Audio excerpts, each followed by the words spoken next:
부동산 값이 올랐을까요? 화폐 가치가 떨어졌을까요? 둘 다라고 봐야죠. 네. 둘 다라고 봐야 되는데 어쨌든 화폐 가치가 떨어진다라는 거는 확실하게 됐죠. 그 부동산을 볼 때요. 그 우리 이런 얘기 많이 해요, 손님들이. 뭐 여기 계신 분들도 이런 얘기 많이 하실 거고 제가 센터장님하고 조금 다르게 부동산을 바라보는 시점이 여기에 있는데요. 부동산을 부동산으로만 안 봐요, 저는. 이거를 대입할 수 있는 다른 가치가 있어야 이거와 비교해서 부동산이 올랐냐 내렸냐를 하는 거고 그걸 우리나라는 원화랑 비교를 하죠. 그리고 이 원화는 기축통화, 달러랑 비교를 하고요. 그 화폐라는 게 가지고 있는 가치를 잘 생각을 해보셔야 돼요. 그냥 종이 쪼가리예요. 통장에 넣어놓으면 그냥 숫자 쪼가리고요. 비트코인하고 다를 바가 한 개도 없어요. 그냥 서로가 서로랑 약속을 하고 국가가 그냥 보장을 해주는 게 화폐예요. 그러면 이 원화랑 비교를 했을 때 부동산이 올랐냐 안 올랐냐는 호재나 뭐 희망이나 뭐 어떤 뭐 그런 것들로 인해서 조금 더 오르고 덜 오르고 이러는 것들도 있겠지만 결과적으로 객관적으로 봤을 때 부동산은 가만히 있고 원화가 떨어지면은 여기서 생기는 시세 차익은 그냥 가져가는 거예요. 아니죠. 저축하는 거예요, 이게. 그 기성세대 분들한테 가끔 우리 손님으로 많이 오시는데 화내요. 그 자녀분들한테 저축하라고 가르치셨냐고. IMF 이전에 쭉 트래킹을 해보면은 금리가 20%대, IMF 끝나고도 8%대가 거의 유지가 돼요. 통장에다가 돈을 넣어놓으면 그렇게 돼요. 왜? 경제 성장률이 그거보다 높으니까. 대신에 대출을 받았을 때 금리도 높습니다, 또. 그러니까 저축해라, 남의 돈 빌려 쓰지 마라, 이런 얘기들을 하면서 컸어요, 우리는. 지금은 어떻죠?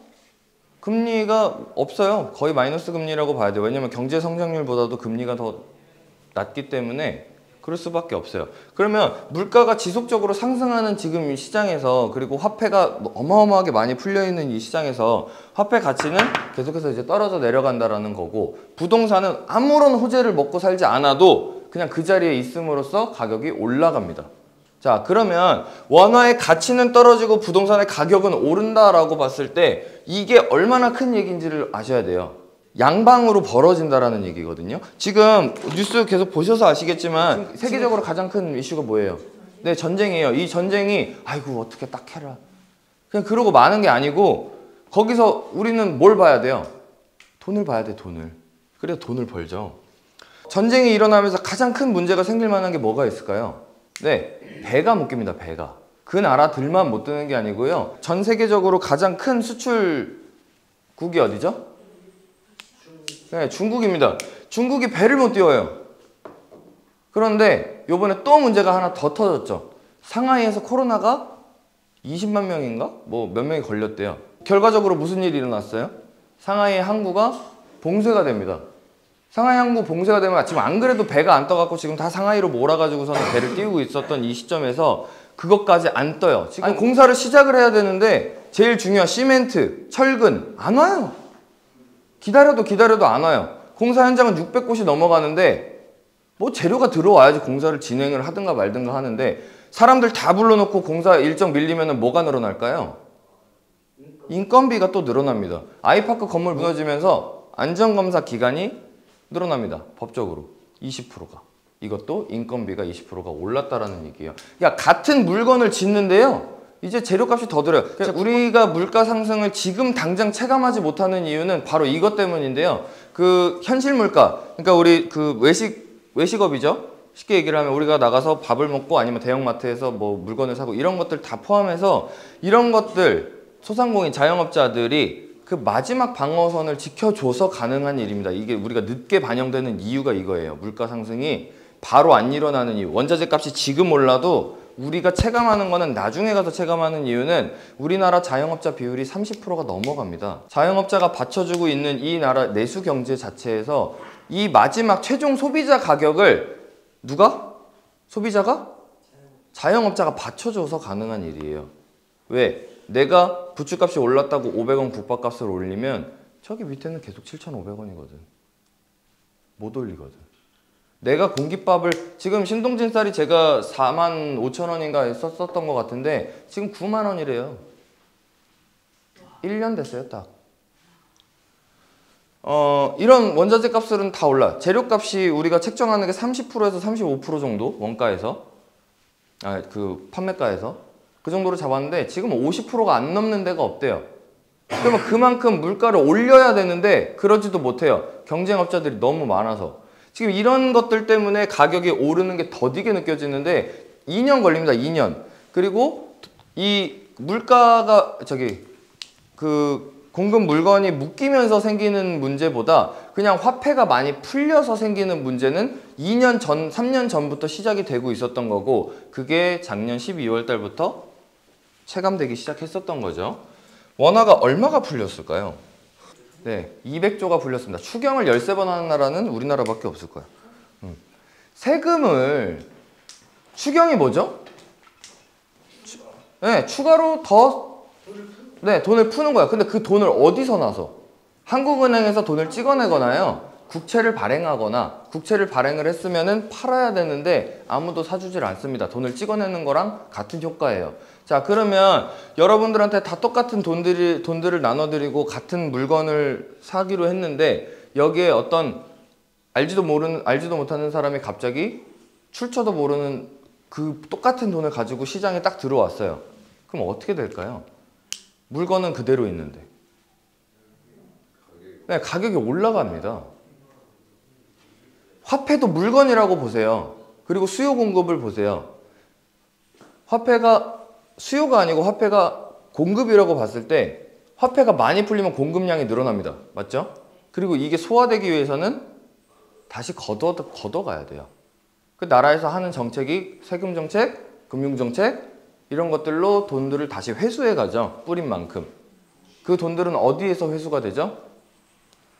부동산에서 회수됩니다. 왜? 가장 세수하기 편하거든. 가장 세수할 덩어리가 크거든. 이래서 서민들한테 뿌려놓은 돈을 다시 부동산 값으로 폭리를 취했다라고 얘기하는 그 적폐들한테 걷어들입니다. 제 손님 중에 이런 분이 계세요. 반포동에 그 예전에 아주 오래전부터 아파트 하나를 가지고 계신 분이 계신데 근데 자기는 그냥 살 집이 필요해서 거기서 살고 있었던 건데 공사하고 싶지도 않았는데 그냥 뭐 어떻게 하다 보니까 다 동의가 돼가지고 공사가 후딱 됐어요.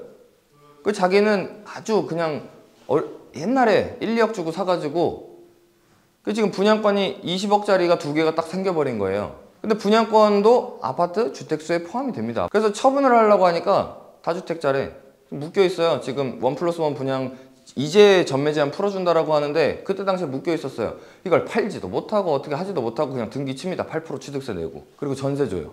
그리고 올해 이제 종부세를 조금씩 올리고 있는데 이제 최대 3%까지 올랐죠. 이제 내년 가면 6%까지 갈 텐데 이렇게 올라가는 거를 마냥 손 놓고 봐야 되는데 은퇴를 앞두고 계세요. 지금 버는 돈으로 전부 다 그거를 내고 자기는 그냥 살 집이 필요했었던 것 뿐인데 작년에 세금 얼마나 내셨냐고 물어보니까 8천만 원 냈대요. 아무것도 못해요. 아무것도. 숨만 쉬어야 돼. 뭘 잘못했어요 그 사람이? 투기를 했나요? 폭리를 취했나요? 적폐인가요? 그럼 그걸 팔아야 되잖아요. 그럼 그걸 팔려고 하니까 너무 많이 올라서 양도세를 내야 되는데 현금이 없어요. 이런 분들까지도 지금 피해를 보고 있을 만큼 문제가 심각합니다. 그렇게 풀어댄 돈이 누구한테 갔느냐? 전부 다 여기에 들어가 있습니다. 역대 최대치죠. 이게 오르면 부동산 값이 오른다라는 공식은 이제 외우세요. M1, M2는요 그냥 예금, 적금에 들어가 있는 돈을 M1, M2 통화량이라고 하는데 저게 지금 20년도, 21년도, 22년도 최대입니다. 계속 역대 최대치를 찍고 있고 부동산 값이 떨어지지 않을 거라는 확신이죠. 저것만 보면. 자, 그러면 원화가 많이 풀려서 회수되고 있는 과정에서 더 폭리가 취해집니다. 그게 책임 전가 형식의 정책이라서 그래요. 세금을 누구한테 걷어들이죠? 부동산 갖고 있는 사람들. 그렇죠? 그리고 전세라는 거를 누가 공급하나요? 다주택자가 공급합니다. 나라가 공급하는 거 아니에요. 다주택자가 공급을 해요. 자기가 집이 하나가 있고 추가로 투자하는 사람들이 공급을 하는 거고 그 사람들이 집을 사지 않으면 전세로 나올 수 있는 집이 없습니다. 그렇죠? 그럼 전세를 끼고 이제 집을 샀어요. 그런데 이것 때문에 세금을 더 많이 내야 되는 상황이 되면 절대로 자기 혼자 그 피해 안 집니다. 그거 누구한테 전가할까요? 네, 세입자한테 전가합니다. 이래서 전세값이 폭등을 합니다. 여기에다가 엄청 멍청한 2+2 전세 법안을 가지고 왔죠. 물량 안 그래도 전세 물건 공급을 늘려야지 시장이 원활하게 돌아가는데 공급을 오히려 묶어버리는 거예요. 그거는 2년 있으면 또 새로 맞출 수 있는 그 어떤 시장의 자율성을 보장을 해줘야 되는데 그 안에서 경쟁력 없는 물건들은 도태되고 가격이 싸지고 경쟁력 있는 물건들은 더 좋아지고 비싸지고 이러면서 발전을 해줘야 되는데 그거를 법으로 2년을 더 추가해서 묶어버립니다. 그래서 총 4년 동안 물건이 한 번 들어가면 안 나온다. 한 번 들어가면 주택으로서의 가치가 4년간 없다. 그래서 실입주, 즉시 입주 불가능한 것들은 아주 싸게 나오거나 안 팔리거나 그럽니다. 그리고 무슨 집을 파는데 즉시 입주 가능, 그걸 왜 써놔? 아니 집인데 집을 살라고 부동산에 들어가면 즉시 입주 당연한 거 아니야? 뭐 이렇게 와가지고 일하는데 월급 당연히 받아야 되잖아요. 월급 이체 가능. 당연한 얘기를 거기다 그렇게 별표까지 써가면서 써놔요. 그러니까 이렇게 여러 가지 정책들로 묶어대고 풀어대고 돈 풀어대고 부동산이 안 오를 수가 있냐 이거죠. 그렇죠? 제가 이 책임 전가 형식은 요거 하나만 좀 말씀드리고 갈게요. 이 카드 수수료를 소상공인들을 위해서 인하해 준대요. 미친 건 줄 알았어요. 그걸 왜 인하해? 아니 카드사는 공기업이에요? 아니 엄연한 사기업인데 그 카드 수수료를 지들이 뭔데 인하를 해? 그 인하하면 그 책임이 누구한테 가요? 사기업인 카드사한테 가요. 그럼 그 사람들은 그 책임 지 혼자 물겠냐고. 어떻게 해요? 당연히 자기들의 다른 매출처인 다른 곳에서 또 책임을 물겠죠. 그래서 그때 무슨 일이 있었는지 아마 다들 아실 텐데 할부 관련된 그 카드사 혜택들 전부 다 없어지고요. 연회비 오르고요. 포인트 적립되는 거 그때 제가 현대카드 2% 적립되던 게 1%로 줄고요. 혜택들이 다 없어졌습니다. 소비 줄어들어요. 이렇게 하면 다 카드 쓰는데 아니, 멍청한 거지. 그 카드 수수료 0.1% 줄여준다고 매출이 20% 급감했는데 그러니까 이게 최종 책임이 어디로 가느냐? 세입자로 가요. 세입자로 가면 부동산 값은 계속 올라요. 계속 못 사요. 이런 상황들 속에서 지식산업센터는 그 규제가 없기 때문에 이런 사람들 저런 사람들 다 들어오려고 하는 게 이것 때문이에요. 그리고 거기에 이런 것들 좋은 점들이 있지만 이게 최고야. 15년이라는 시간이 흐르면요. 2037년도 되면 제가 장담할게요. 2억 7천이면요. 차 뭐죠? 벤츠 E클래스죠. 그게 지금 신차로 사면 한 9천만 원 정도 되거든요. 그거 사고요. 이걸로 나오는 길에 소고기 하나 먹으면 없습니다. 이 돈.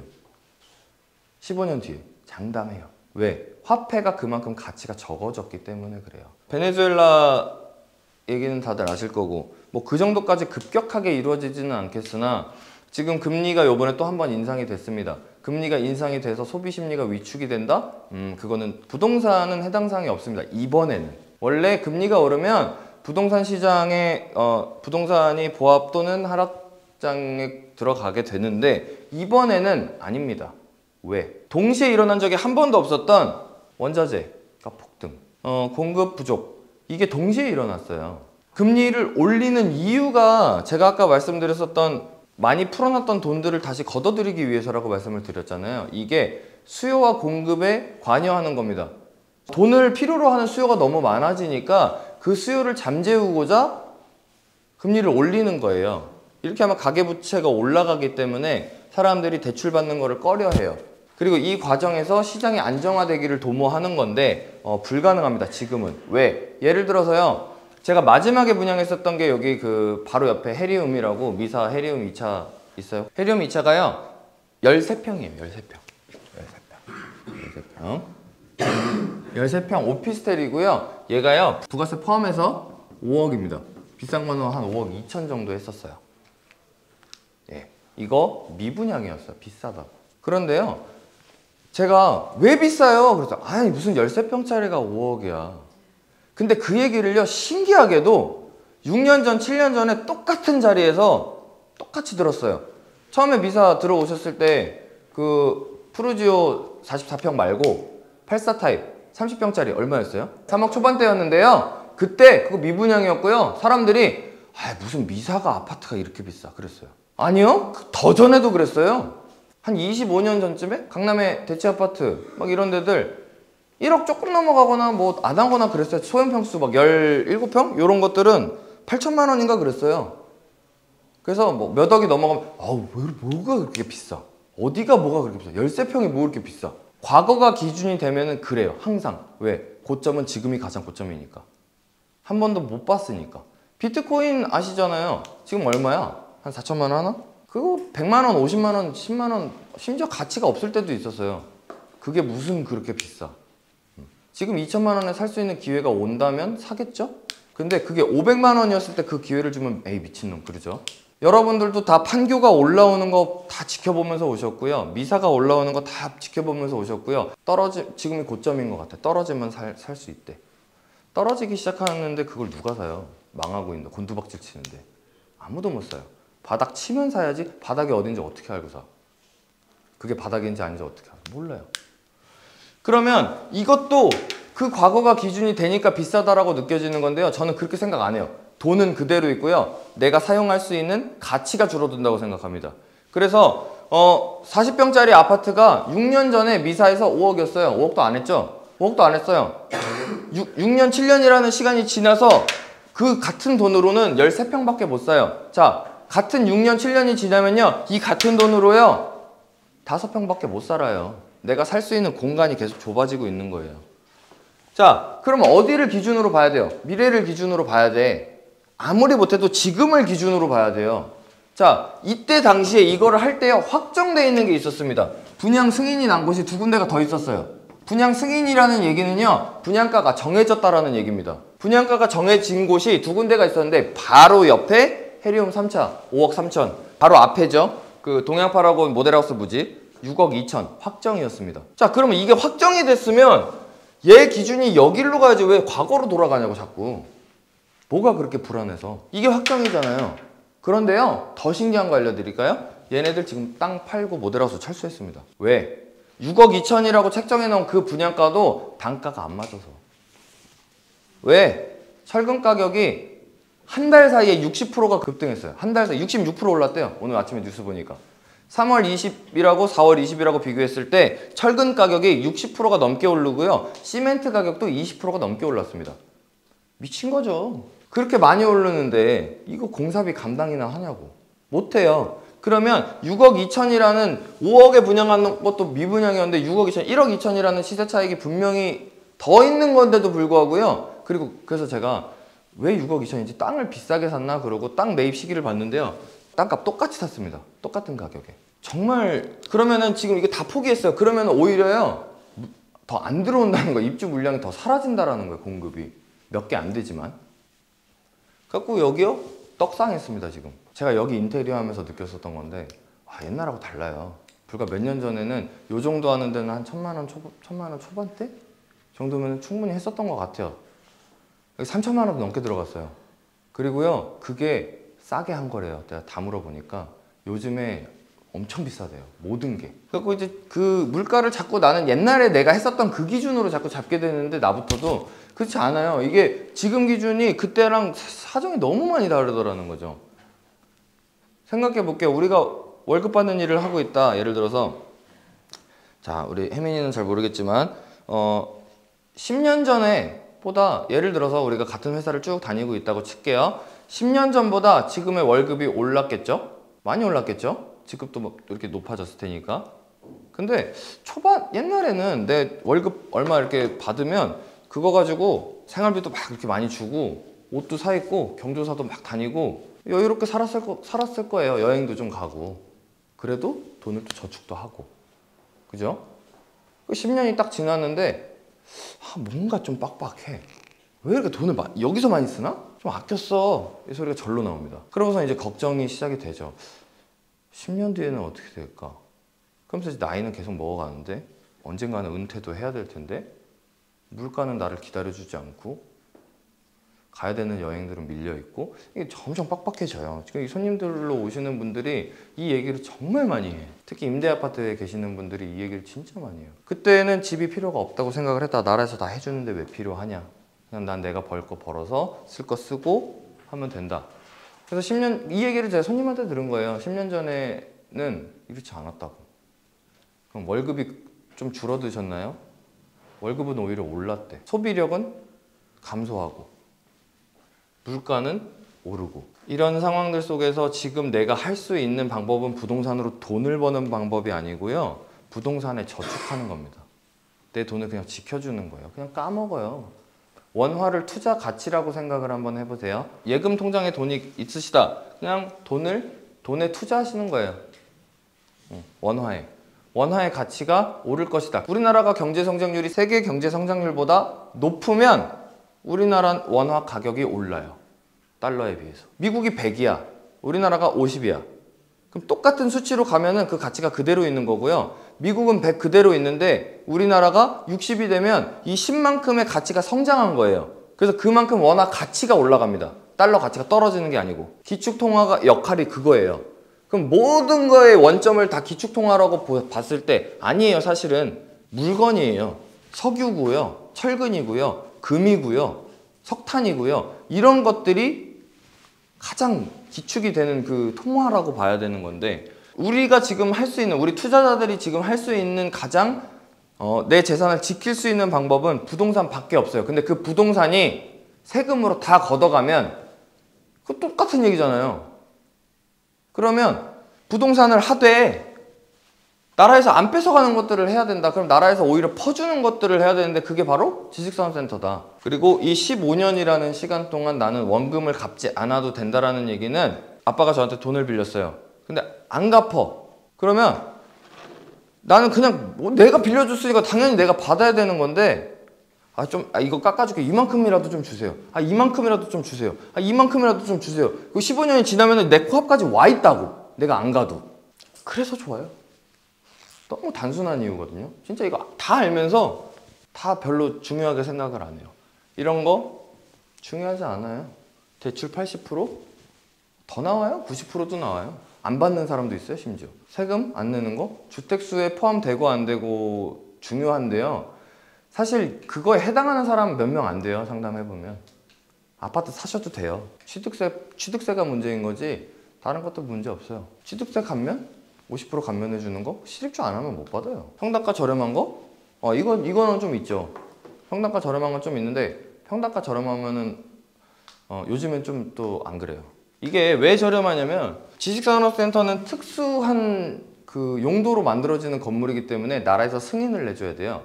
그리고 그 승인을 내줄 때 자족용지에만 승인을 내줍니다. 그리고 이 자족용지는 LH 땅이에요. 용적률을 상업지와 비슷한 수준으로 가지고 있습니다. 그런데 상업지에 비해 가격이 반의 반도 안 돼요. 땅값이. 그러니까 거기다 건물을 짓는 사람들은 당연히 싸게 분양을 할 수 있겠죠. 경쟁력을 높이려고. 그런데 지금 다 지산지산 해가지고 굳이 가격을 싸게 맞출 필요가 없어졌어요. 시행업자들이. 땅값 싸게 사면 뭐해. 시멘트 값 이빠이 올라와가지고 이제 그것도 의미가 없어졌는데, 상가보다 싸죠. 근데 상가를 안 만들어. 지금 못 만들어. 비싸서. 죄다 이거 만들어. 그러니까 당연히 가격이 지금은 예전처럼 뭐 엄청 싸다 이런 것도 없어요. 이제는 소액으로 투자 가능하다. 이거는 대출이 많이 나온다라는 거하고 일맥상통하니까. 이렇게 봤을 때 지금 지식산업센터의 가장 큰 장점은 이겁니다. 이거 15년 동안 원금을 갚지 않아도 되고, 그 15년이라는 시간이 나에게 그 돈을 깎아준다.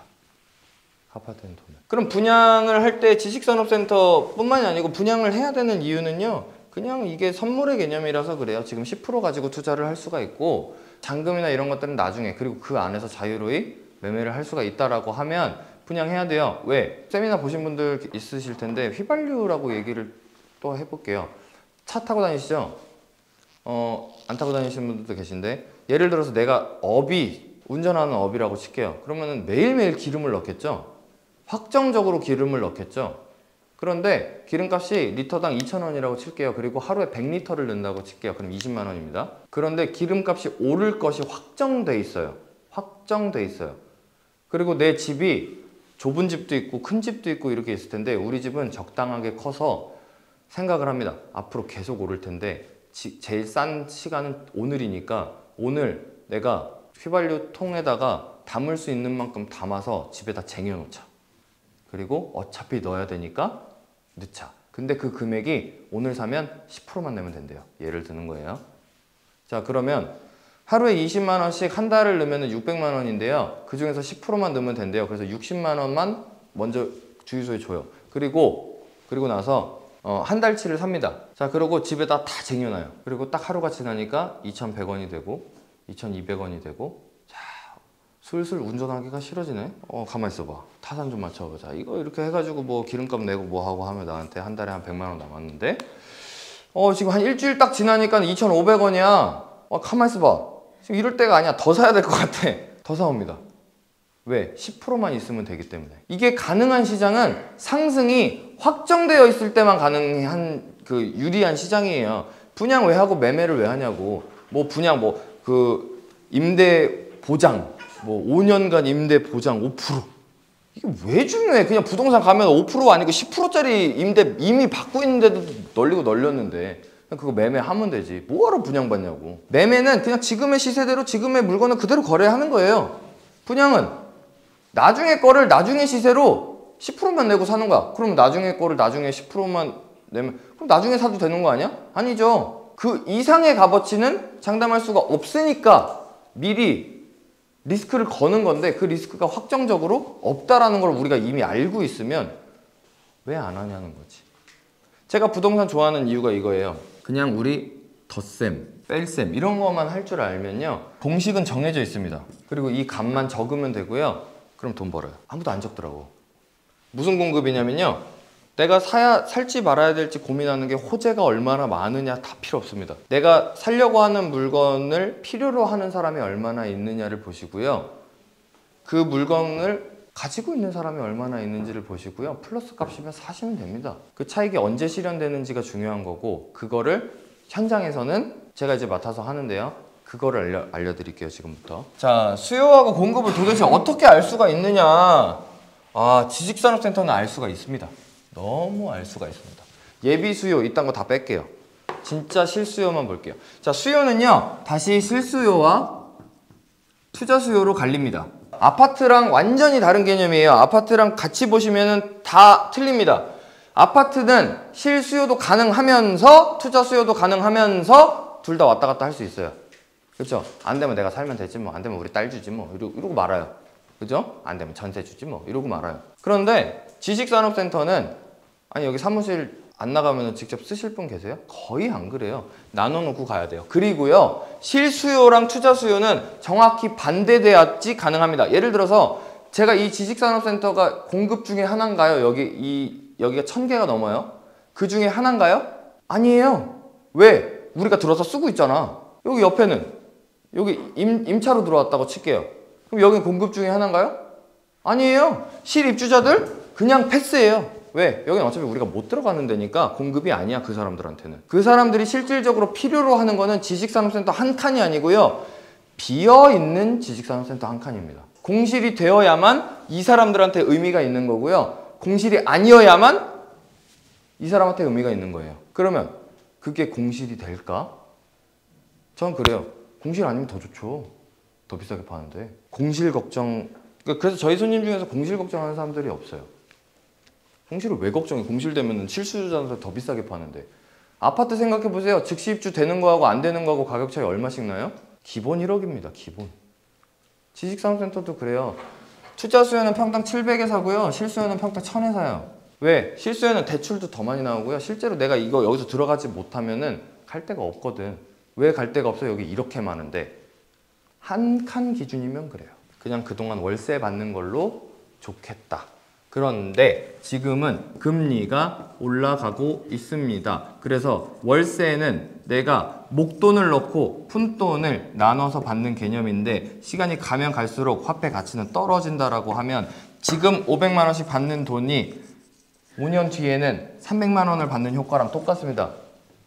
그렇죠? 그래서 지금은 여기서 이점을 차지하려면 이거 하지 말고 전세로 가고 갭 투자 해야 되고요. 대출 많이 받아서 금리가 올랐지만 오히려 대출을 많이 받아서 목돈을 활용해야 되고요. 오히려 할부 수수료가 많이 나와도 똑같은 개념으로 할부하세요.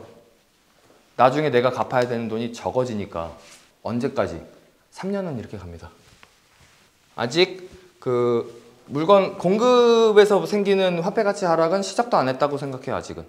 이거 지금 풀어놓은 돈 때문에 생기는 거예요. 더 생겨요.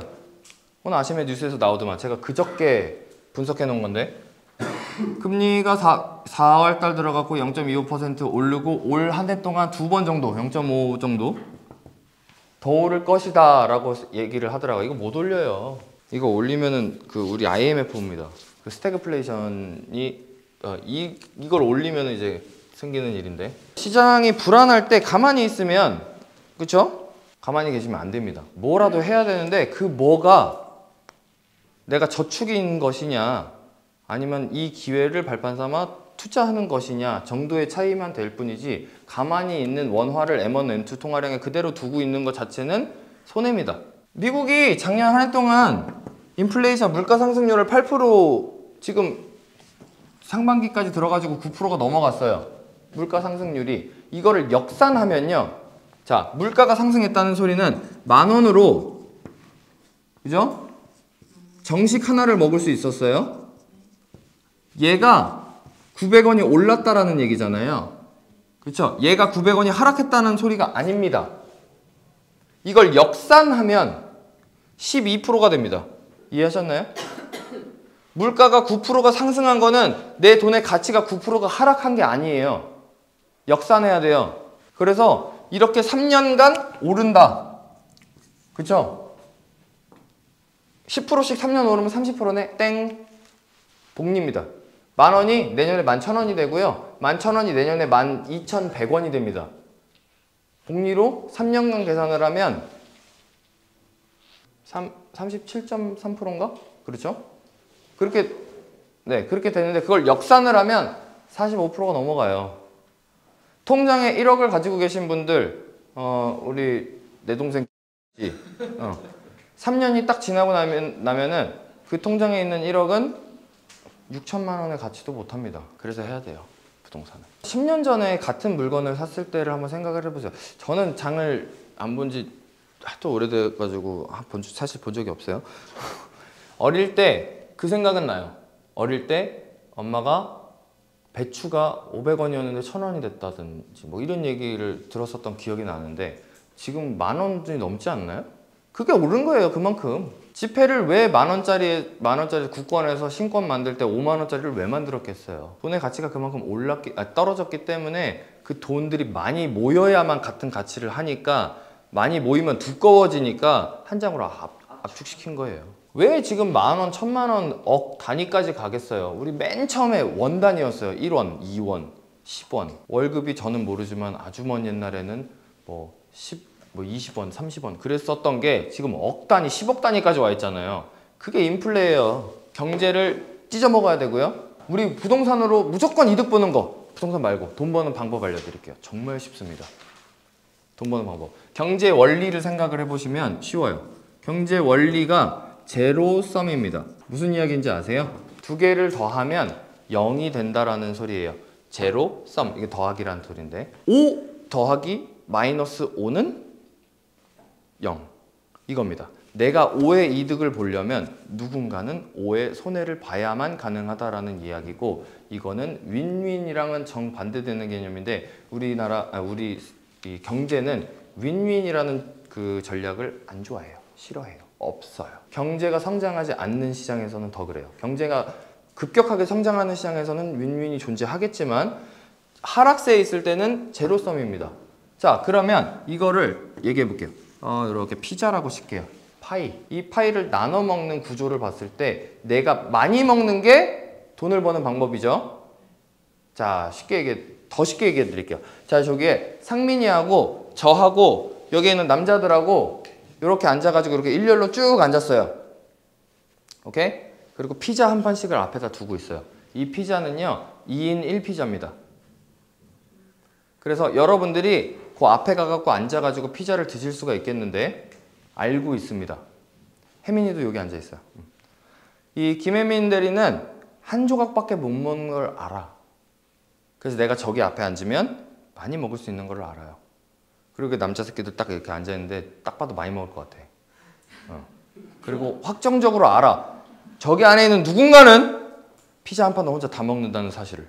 그럼 이제 여러분들한테 선택권이 생겼습니다. 앉아서 먹을 수 있는. 근데 나는 배가 고파서 많이 먹고 싶어. 어디 앉으시겠어요? 혜민이 앞에 앉겠죠? 그렇죠? 이게 그 개념입니다. 누군가가 덜 먹는다는 걸, 누군가가 손해본다는 게 확정돼 있는 곳에 가야 거기서 돈을 벌어요. 그리고 그게 지금 분양 시장이에요. 왜? 지금 시공사들이, 시행사들이 건축 자재값이 올라서 손해를 보고 있는 시장이잖아요. 우리가 눈으로 봤잖아. 그 중에서 도급 계약에 도장이 꽝 찍혀 있는 데들은 빼도 박도 못해요. 분양가도 나왔고 공사 첫삽 떴어. 이제 못 빼. 거기서 생기는 손해는 시행사하고 시공사하고 알아서 지지고 볶고 하든가 말든가 분양가는 못 올립니다. 이게 그 피자 개념이랑 똑같은 거예요. 누군가가 손해를 본다는 것이 확정되어 있는 시장에서 내가 먹을 수 있는 먹거리가 더 줄어들지 않는 곳, 시공 하도급 계약서가 작성이 되어 있고 공사가 시작이 돼서 빼도 박도 못하는 분양가가 정해져 있는 분양 물건 아무거나 상관없이 사시면 됩니다. 그만큼 다 오릅니다. 없으시면 오늘 여기까지 하겠습니다. 감사합니다.